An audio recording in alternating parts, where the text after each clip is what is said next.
दोस्तों, आपने भूतिया जंगल के पहले 2 भाग नहीं देखे हैं तो पहले उन्हें देख लीजिए, उसके बाद इस कहानी पर आगे बढ़ें। तो चलिए हम कहानी वहां से शुरू करते हैं जहां हमने पिछले भाग में छोड़ा था। इस समय सुबह के लगभग 10 बजे हैं। लखनऊ हॉस्पिटल के बेड नंबर 103 के पास वार्ड के बाहर खड़े होकर इंतजार कर रहे हैं इंस्पेक्टर जयदीप, राजेंद्र और श्याम। श्याम के चेहरे की रेखा असंतोषजनक है। उसे ये बात बिल्कुल भी अच्छी नहीं लगी कि राजेंद्र आज भी पुलिस को साथ लेकर आ गया। उसके मन में एक गुस्सा उभरा है राजेंद्र के प्रति। इसी बीच जयदीप डॉक्टर के साथ बात करने के लिए आगे बढ़ गए और श्याम जो अवसर चाहता था मिल गया। वो राजेंद्र के पास आया और बोला, तुम क्या सचमुच आशीष को खूनी समझते हो? राजेंद्र बोला, देखो श्याम, मुझे कुछ भी समझ में नहीं आ रहा है। मैंने अपनी बहन को खोया है और उसका बॉयफ्रेंड एक कहानी सुना रहा है। मैं उस पर कैसे विश्वास करूं? पुलिस की बातें छोड़ो, लेकिन तुम ऐसा कैसे सोच सकते हो कि उसने मर्डर किया? वो प्यार करता है मानसी से। राजेंद्र को इस बारे में बात करने का बिल्कुल भी मन नहीं कर रहा था।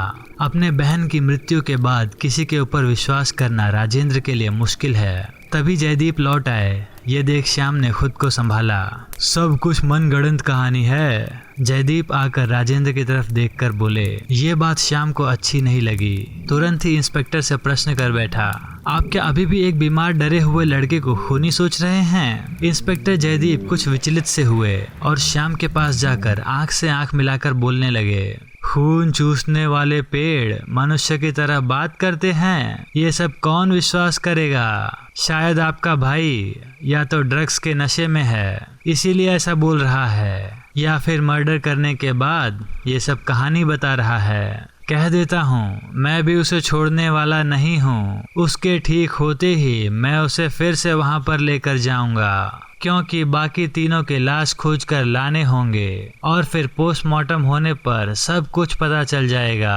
आपका भाई शायद सोच रहा है उस घने जंगल में लाश को छुपाने से किसी को पता नहीं चलेगा। 2 दिन बाद उसे वहां पर खींच कर ले जाऊंगा। राजेंद्र को भी लेकर जाऊंगा मानसी को पहचानने के लिए, और अगर आप भी चाहें तो हमारे साथ चल सकते हैं। श्याम सिर झुकाए खड़ा रहा। इतनी सारी बातें सुनने की आशा उसे नहीं थी। वो समझ गया कि इस विपत्ति से उसका भाई इतनी जल्दी बाहर नहीं निकल पाएगा।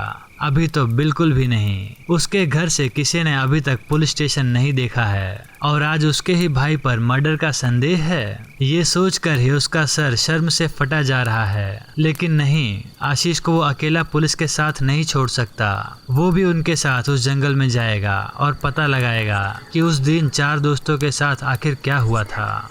ट्रेन के इस खाली डिब्बे में बैठे हैं इंस्पेक्टर जयदीप सिंह एवं उनके सहकर्मचारी हवलदार भोला, राजेंद्र, आशीष, श्याम और निर्मला देवी। उतरौला थाने से पहले ही बात हो चुका है कि वो सभी आज दोपहर तक आ रहे हैं और जितनी जल्दी हो सके एक सर्च पार्टी उतरौला थाने से तैयार रखा जाए। पांचों के बीच कोई बातचीत नहीं हो रही है। जयदीप बीच बीच में कुछ जरूरी फोन कॉल्स कर रहे हैं। श्याम और राजेंद्र के बीच तो कोई भी बात नहीं हो रही है, केवल एक दूसरे को कभी कभी घूरते रहते हैं।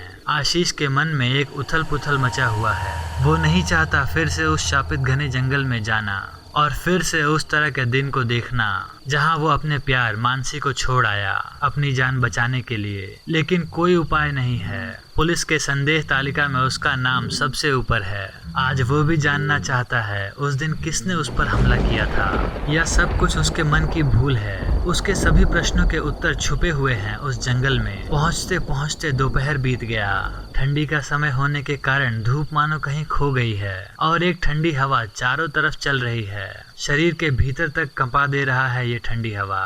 बलरामपुर स्टेशन पर उतरकर इंस्पेक्टर जयदीप कुछ सोचने लगे। फिर आशीष से जानना चाहा, वो जंगल यहाँ से कितनी दूर है? इस समय जाया जा सकता है? आशीष क्या जवाब दे समझ नहीं पाया। ये सुन निर्मला देवी बोली, सर, मेरा मानना है उस जंगल में अभी मत जाइए। शाम होने को आई है। आप शायद मेरी बात नहीं मानेंगे, लेकिन वो जंगल रात को बिल्कुल भी सुविधाजनक नहीं है। इससे अच्छा मेरे घर ही आज रात काट लीजिए और कल सुबह जाना।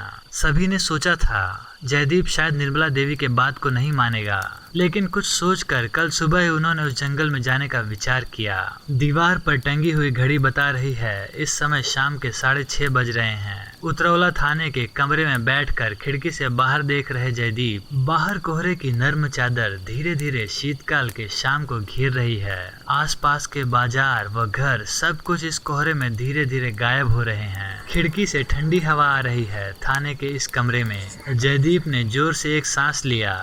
लखनऊ के व्यस्त वातावरण से दूर यहाँ बहुत ही ताजी हवा है। ये परिवेश बहुत ही अच्छा लग रहा है। इस ठंडी में उस जंगल में 3 मृत शरीर पड़े हुए हैं। बोलिए सर, कैसे आपकी सहायता कर सकता हूँ? उतरौला थाने के इंचार्ज की आवाज सुनकर वास्तविक दुनिया में लौटे इंस्पेक्टर जयदीप। एक मोटा और नाटा आदमी आकर बैठा है सामने। गोलाकार चेहरे के साथ नाक के नीचे एक छोटी सी मूंछ है जो बहुत जच रही है उन पर। इंस्पेक्टर जयदीप अपनी कुर्सी को कुछ आगे लाकर बैठे और बोले, आपका नाम? सर, मेरा नाम है सुदर्शन यादव। हाँ यादव जी, तो सर्च पार्टी रेडी है? क्योंकि हम कल सुबह ही जंगल में जा रहे हैं। सुदर्शन कुछ परेशान होकर बोले, सर लेकिन सर्च पार्टी तो नहीं है। ये सुन जयदीप को बहुत ही गुस्सा आया और बोले, नहीं है मतलब? मैंने तो आपको पहले ही बताया था। हाँ सर हाँ, लेकिन बात यह है कि कोई उस जंगल में जाने का साहस नहीं कर रहा। वो जंगल ठीक नहीं है। ये क्या बात हुई? जब साहस नहीं है तो पुलिस में क्यों भर्ती हुए हैं? सुदर्शन कुछ भयभीत सा चेहरा बनाते हुए बोला,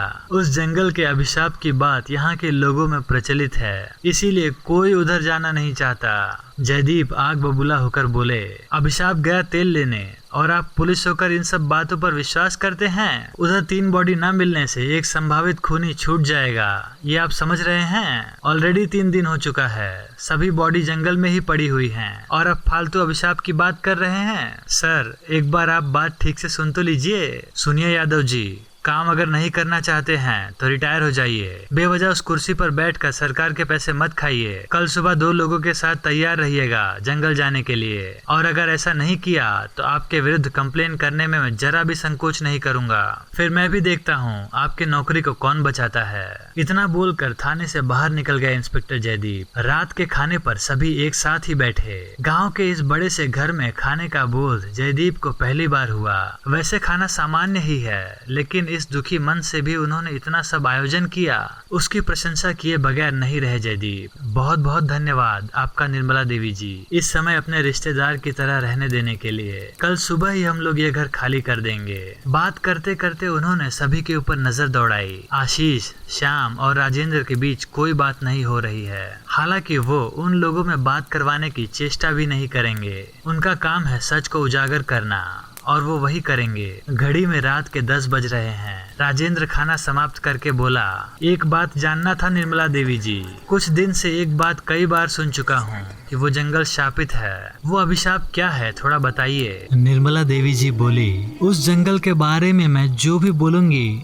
याद रखिएगा, वो सब कुछ मेरे दादा ने बताया था और मैं भी वही बताने जा रही हूँ। वो जंगल कितना पुराना है ये कोई नहीं जानता। लोगों का मानना है वो जंगल आदिकाल से ही वहाँ पर है। आज से लगभग 80 साल पहले वहाँ एक छोटा सा रास्ता था और जंगल भी इतना घना नहीं था। उस समय जंगल को साफ किया गया था, कुछ पेड़ों और झाड़ियों को काट कर, जिससे वहाँ लोग रह सकें। एक दिन उस मंदिर को सभी ने तोड़ने की सोची और तोड़ने से पहले मंदिर के अंदर के कमरों को खोला गया। वो मंदिर किस देवता का है, वो किसने बनाया था, इस बारे में किसी को कुछ भी नहीं पता था। जो भी हो, इस घटना के बाद आश्चर्यजनक तरीके से बहुत ही भयानक घटना घटी। एक रात पूरा रास्ता ना जाने कहाँ गायब हो गया। धीरे धीरे वो जगह बहुत सारी लताओं, झाड़ियों और फूलों से भर गया। एक साफ रास्ता रातों रात कहाँ गायब हो गया, इस रहस्य के बारे में कोई भी नहीं जानता है। लोग कहते हैं कि मंदिर के भीतर बंधे हुए किसी आत्मा ने ये काम किया है। उस जंगल में जो भी जाता है, जंगल उसे निगल जाता है। ना जाने कहाँ खो जाते हैं सभी लोग, कोई निशान भी नहीं मिलता। निर्मला देवी के बात समाप्त हो जाने पर ही किसी के चेहरे से आश्चर्य का भाव नहीं हट रहा था। आप क्या अभी भी मेरे भाई को खूनी समझ रहे हैं? That forest is evil. Shyam खड़ा होकर इंस्पेक्टर जयदीप से बोला।